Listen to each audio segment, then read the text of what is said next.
This episode is brought to you by Leprechaun Transport, who can transport your general goods anywhere around the metro area, the state and Western Australia. See you soon.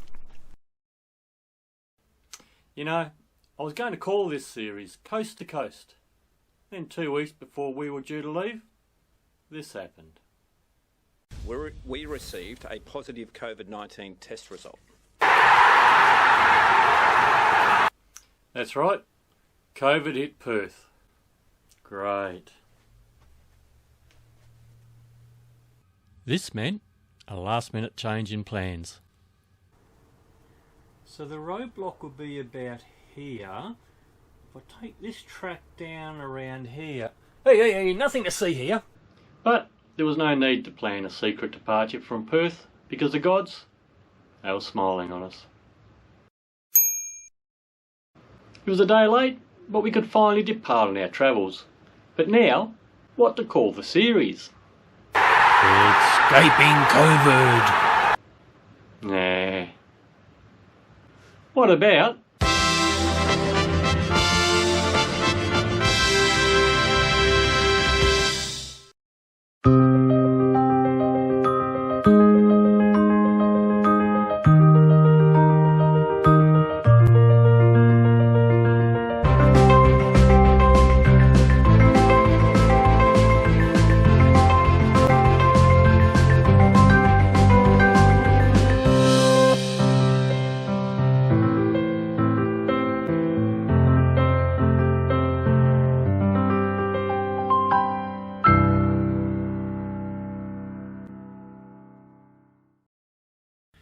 In this series, we'll travel from the southwest of Western Australia to Esperance.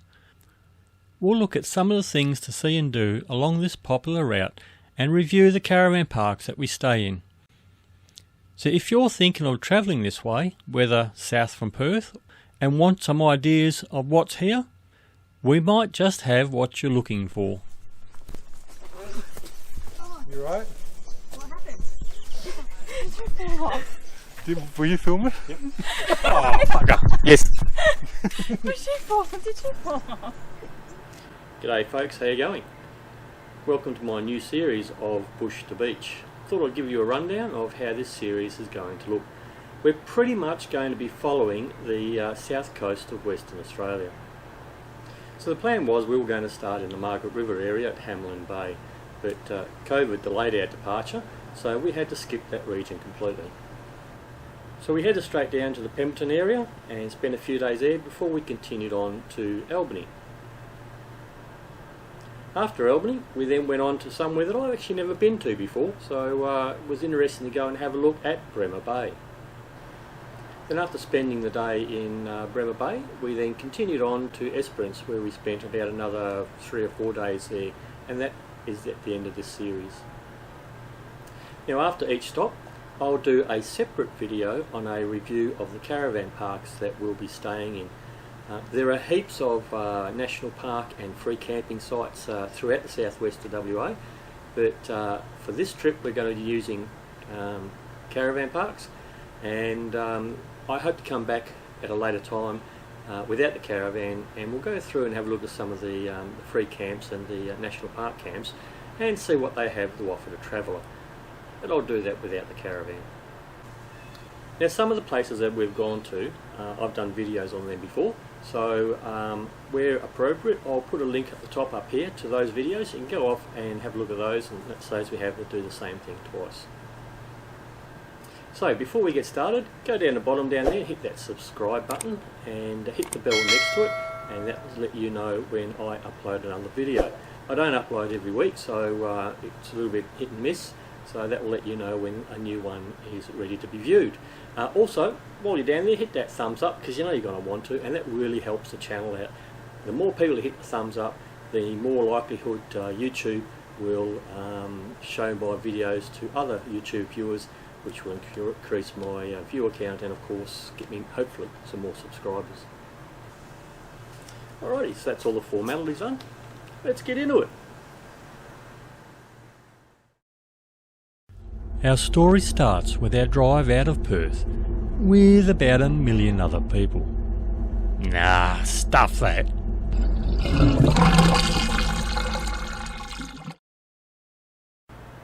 As I said, because of COVID, we never really got to start our trip down in the Margaret River area, but it's worth having a look quickly at here anyway. Now, most people are familiar with Margaret River. You've sort of seen the advertising and that sort of thing, and people are quite surprised when they get down there and find out it's not this quite big town with lots of things happening around it. The Margaret River Shire area has probably only got about 7,500 people living there. But it does get about 250,000 visitors every year. And most people know Margaret River because of the wineries. But there's a lot more to do down there than just look at squash grapes or trying drinking squash grapes. And I've done a video on the region already before. I'll put a link up the top up here to that if you want to have a look at that. But there's a couple of things that are worth having a look at now.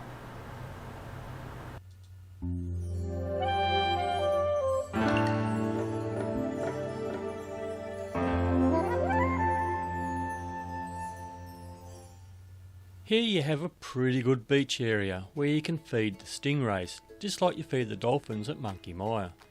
And you don't have to pay for it. Well, not at the moment anyway. There is a caravan park here if you want to stay here for a few days.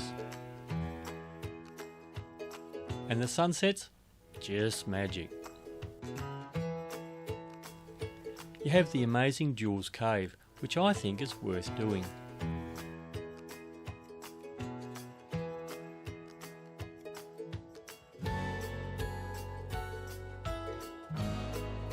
Augusta would be another great little spot to spend a few days, which we were going to do, but, you know, COVID. Top of the town was a great little bakery, which I'll get back to one day to see if it is still good. And if you're a golfer, there's a golf course down here. Come down and play it. Then when you're around the bar later on, you can tell your mates, you've played at Augusta. Golfers will understand. Then, just on the other side of town, is the Lewin Lighthouse, which you can go into and have a look around. This is the most southwest point of mainland Australia, and is also the point where the Indian Ocean meets the Southern Ocean. Out there somewhere.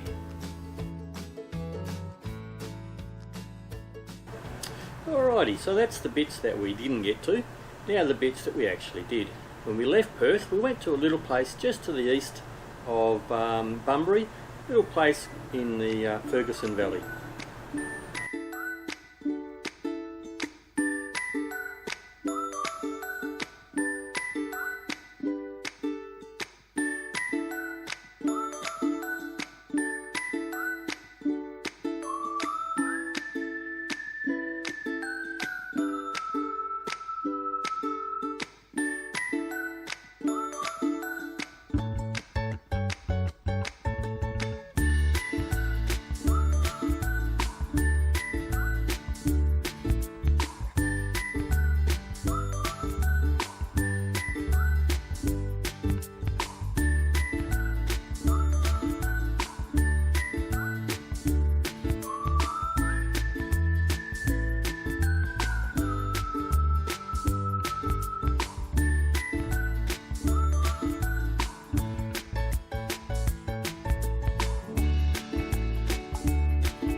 So the question that everyone asks is, how did this all start here? Well, the fact is, nobody actually knows.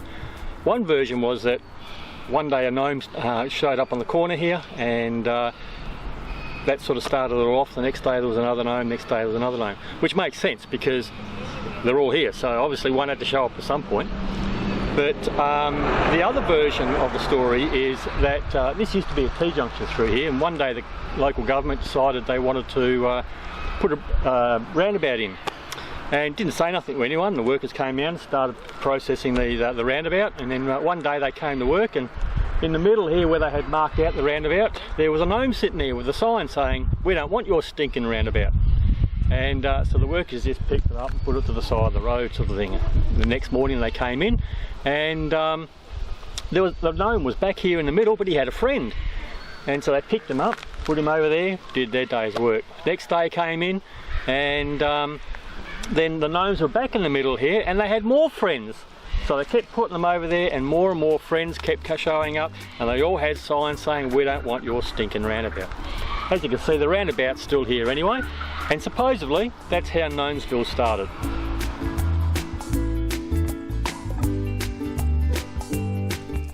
And now, if you walk around and have a look, you'll see there are gnomes here that have come here from all around the world.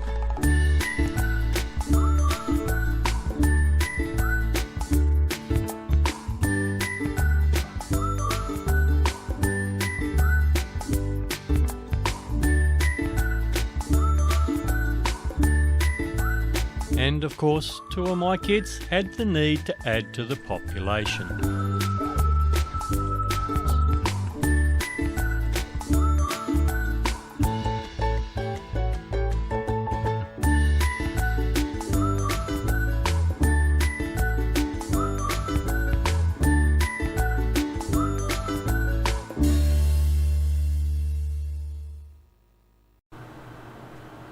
So when we left Gnomesville, we then headed down to Pemberton, and we're spending a couple of days down there in the tall timber country of the southwest, down where the tall Carys and the jarrah trees all grow down there. So that's pretty much it for this video, I think. In the next one, we'll climb a tree and get a tram down to Pemberton, and we'll also be staying at the brand new Cary Valley Caravan Park, which has only been open for a couple of months. So anyway, till next time, happy travels.